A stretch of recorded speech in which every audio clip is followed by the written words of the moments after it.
Welcome to my channel. I'm Steve Down and this is my guitar. After a long break, we're back with a new series and we're looking at Wes Montgomery's West Coast Blues, taken from his album, The Incredible Jazz Guitar of Wes Montgomery. Before we get into the actual theory and the practicality of playing this tune, I want to say a massive thank you to my patrons who've supported me whilst I've taken a little break to go and be musical director and guitarist for Joss Stone. If you want to look at the updates, then you can go to Patreon. The link is here, www.patreon.com/Exeter Guitar Lessons, or you could go to my Instagram page, which is also Exeter Guitar Lessons, or my performance page, which is Steve Down Guitar. You can get all of the updates on what I've been up to over the past 6 months or so over there.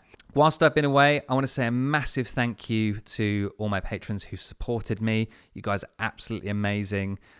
Even when there hasn't been a huge amount going up on the channel, you've still been very, very supportive. If you want to sign up to Patreon, the link is here, as I've just said. And over there, you can get all of the transcriptions from every series that's here, and also all of the exercise scale chord arpeggio packs, as well as the backing tracks that are made by me and my friends Joe Harris and Josiah Manning on drums and Hammond organ and piano and bass, respectively. Josiah is a bit of a multi-instrumentalist. So head over there if you want to get all of that and some extras too. I'd like to say a big thank you to all of my supporters. Obviously, I'd love to read out all your names, but it would take ages. So here's just the last 30 days. So big thanks to Matt, Whit, Sebastian, James, Frank Botti, Richard, Eli, Jerry, Kinsey, Will, Marek, Dell, Frank Miltery, Rob, Yuan, Carol, Dave, Jeremy, and Daniel. Thanks so much for all your support. That's just the last 30 days of people signing up. I'm massively overwhelmed by how much support I get on this channel. It's really, really good, and it does help me to keep doing what I'm doing here. So thanks very much. If you want to sign up, the link is here. Or if you just want to show some appreciation financially, then there's a Buy Me a Coffee link also in the show notes below. If you don't want to do any of that and you still want to show some appreciation, then please do like and subscribe and hit the bell if you want to get updates on the next installment of this series. Also, feel free to drop me a comment as well. I love responding to comments, so please do drop one below if you've got anything to say, whether that's positive or something that you want to kind of challenge me on a little bit. I'm always happy to learn. So without much further ado, let's get on to the first 4 bars of West Coast Blues. Here's that.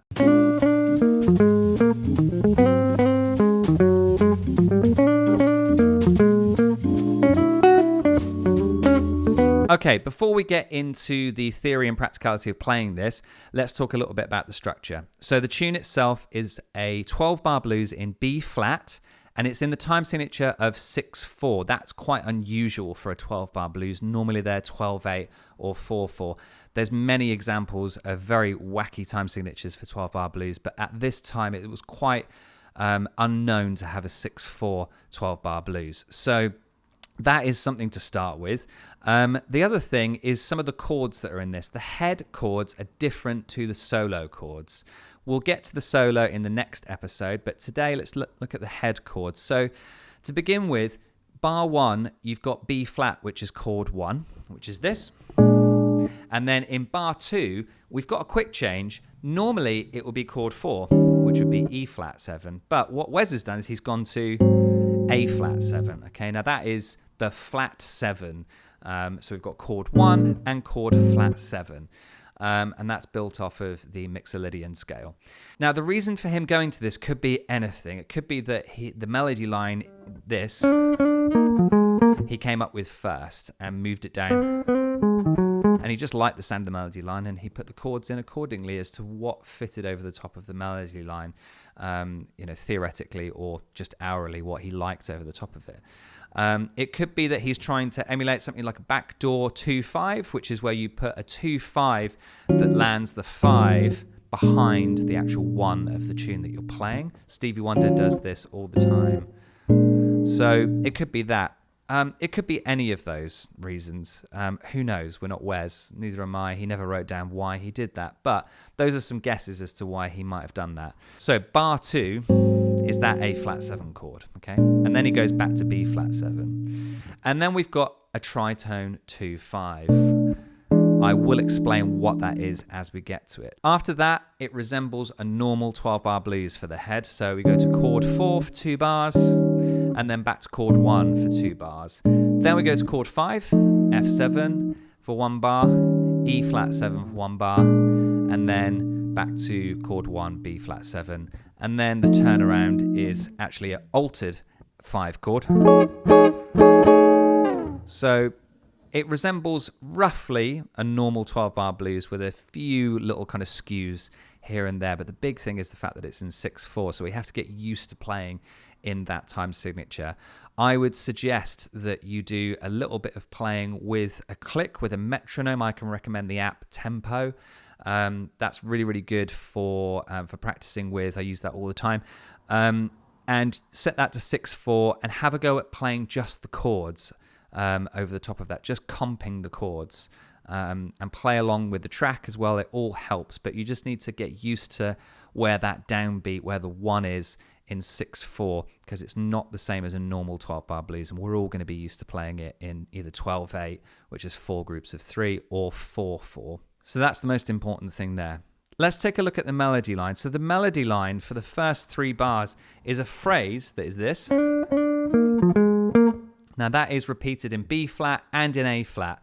It's built off of the arpeggio of the dominant chord, so B flat 7 arpeggio, which is this. We then move to the A flat chord in bar 2. And to approach that, he actually plays these 3 notes, and they're not from the B flat 7 arpeggio. They're taken from the A flat major pentatonic, which is this.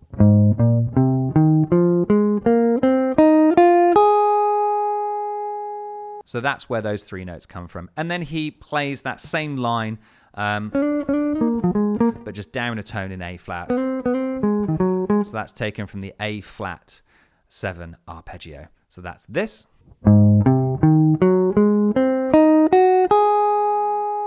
And then just like the first bar, his pickup going back into bar 3 is these 3 notes, which is the major pentatonic of B flat, which is this.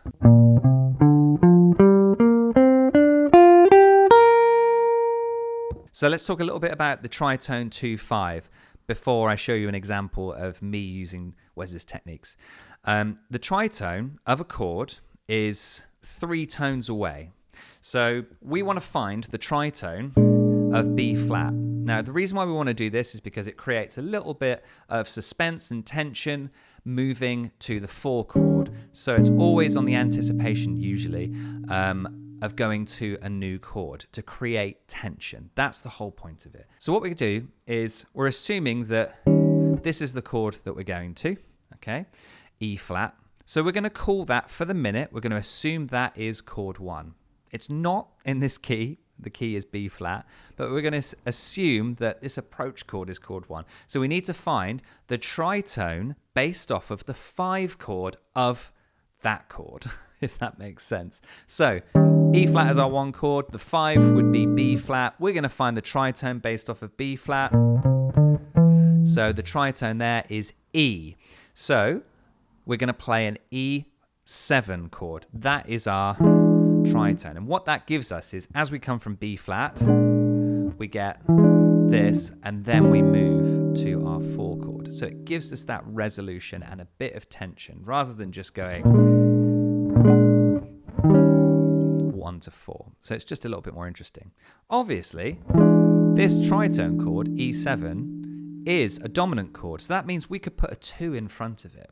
So if we work backwards here, if E is 5, then its 2 would be B minor 7. 2, 5, like that. Almost like we're going to the 1 of A major, but we don't actually ever make it. We move to E flat instead. So we get this side step 2-5, or a tritone 2-5 as I call it, and then we go to E flat. So in action, it's this. There's the first 2 bars, bar 3, and then here's the tritone 2-5. There we go. So that's the theory behind what Wes is doing there. Now, the melody line that Wes has come up with takes more from the arpeggios of E7 and E flat 7, which are these.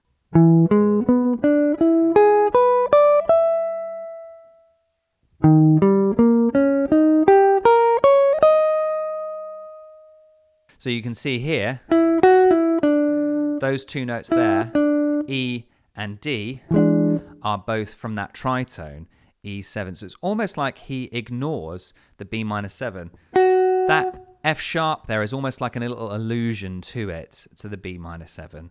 But the majority of the notes in that little phrase are taken from E7. And then the next little line he plays, that's taken from E flat 7. And then the next little phrase, that's taken from E flat 7. So it's almost like he's moving from E7 to E flat 7, back to E7 again, and then obviously we resolve to E flat again for chord 4. So he's creating this tension here. Now you don't have to follow that there. You could follow using the arpeggios of B minor 7 and E7, which are these.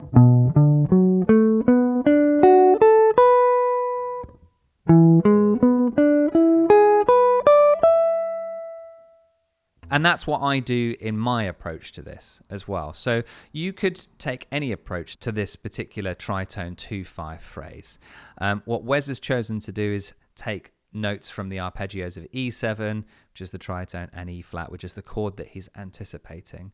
What that does when you do anticipation is it helps to kind of blend you into the next bar. It makes it so that it's not so formulaic. So it is actually a good idea to do a little bit of anticipation in your playing. We'll get onto that more as we get into the solo because Wes does it loads. So here's my approach to these first 4 bars. It's a really good idea to try and get your own approach to it using the techniques and the theories, the practicality, the theory behind what the original person was who played it. Not with an idea of copying, but just with an idea of trying to bank that information in your long-term memory. I find that I can do that better and my students can do that better if they get creative with the ideas that the original masters used. So try doing that yourself. That would be my recommendation. So here's my approach to the first 4 bars. Here we go.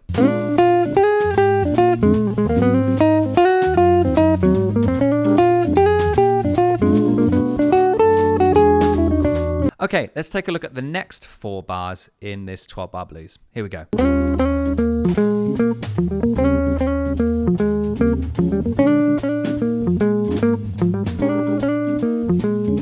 So the next 4 bars are fairly simple. They just take the idea, the rhythmic idea that Wes has come up with, and superimpose that over the harmony that's there. And obviously the harmony of the next 4 bars is 2 bars of E flat 7, the chord 4, and 2 bars of B flat 7, which is chord 1. So here's the E flat major pentatonic scale.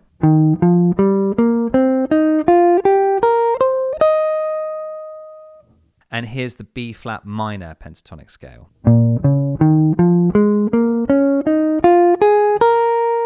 This is what Wes is using as his vehicle for the melody line over the top of the E flat. So we've got, so those notes there are the B flat minor pentatonic. And then he's using, again, that B flat major pentatonic line that we heard in the first 4 bars as well. Now the B flat minor pentatonic scale is something that is commonly used over the top of the 4 chord. And the reason why is because it shares a lot of notes that are in the chord tones of the E flat 7 arpeggio. So the E flat 7 arpeggio is this.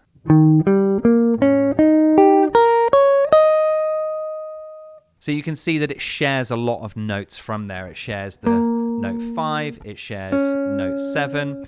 It doesn't share note 3 from the E flat 7. It does share note 5. So you've got 3 out of 4 notes being shared there. So that's why it's a good choice to use that scale over the top of the 4 chord. And he does so in the solo as well. So that's all B flat minor pentatonic there. And then he moves back to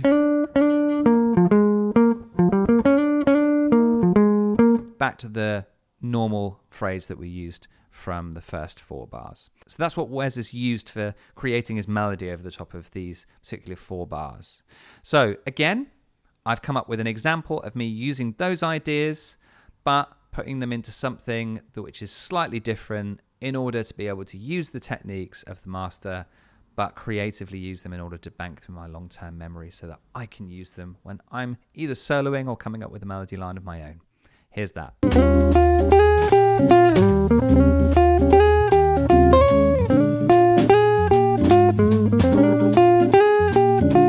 Okay, let's take a look at the last 4 bars.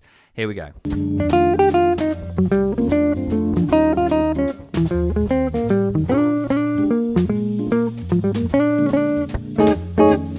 So the last 4 bars are over chords 5, F7, chords 4, E flat 7, and chord 1, B flat 7. And then we've got an altered sharp 5, sharp 9 chord over the top of the last bar, which is our turnaround.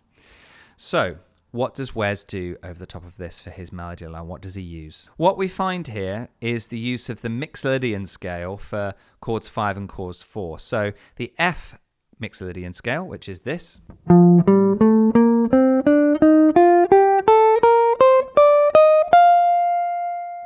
And the E flat Mixolydian scale, which is this.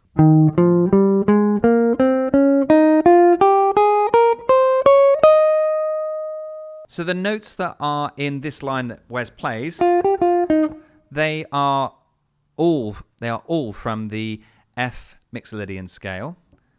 So the notes of the line that Wes plays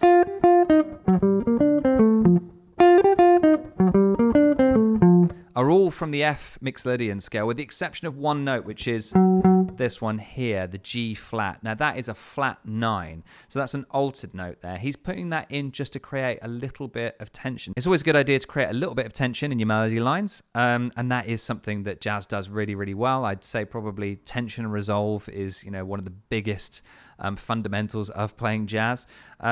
It's also a chromatic passing note as well, so it's going from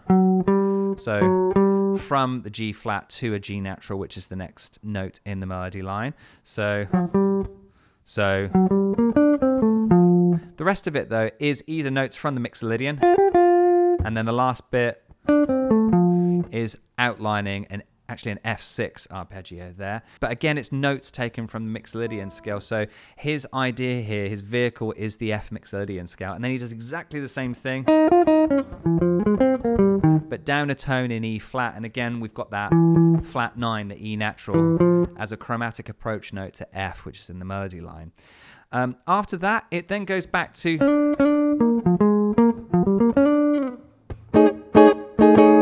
So back to the normal line that we've had from the beginning of the tune, and that's kind of recurred all the way throughout. And then we've got that altered chord played at the end in a funky kind of syncopated fashion. So the F7 sharp 5 sharp 9 at the end. On the second time through, he just ends it by playing that line again. And then it launches into the solo. So again, here's me using those techniques and theory and practicality, but putting it into my own words or notes, so to speak, in order to be able to creatively use what he's using, but bank it in my long-term memory so that I can use it, as I keep saying. Here's that.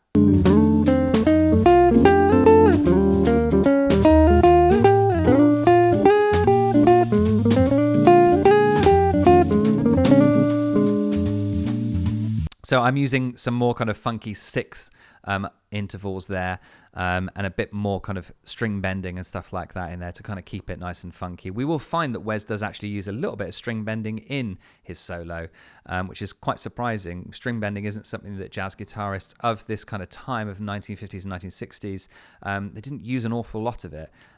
So it's quite interesting to see Wes using it. So things to take away from this lesson: know your arpeggios, know your major and minor pentatonics, and also take a look at this whole idea of tritone, and also the 2/5 tritone. This is something that Wes uses an awful lot in his tunes as a harmony. He uses it in the harmony itself. He also superimposes it even when it's not present in the harmony. So it's a good idea to understand exactly what the tritone is and what the concept of the tritone 2-5 is. So those are your big takeaways from this lesson. Also, try out your own examples so as to bank the information that I'm giving you into your long-term memory and be able to use it creatively in your own solos or in your own melodies without copying. Remember, you can get this full transcription of the solo and all of the exercise packs and the backing track over at Patreon. The link is below, or you can buy me a coffee. And don't forget to like and subscribe and give me a comment if there's anything you want to challenge me on, or whether you'd like to say something positive. Thanks for listening if you got through all of this, and I'll see you next week for the first episode in the solo. It's a long solo, so we're going to be here for a while. Thanks for tuning in. See you soon. Happy practicing. Bye-bye.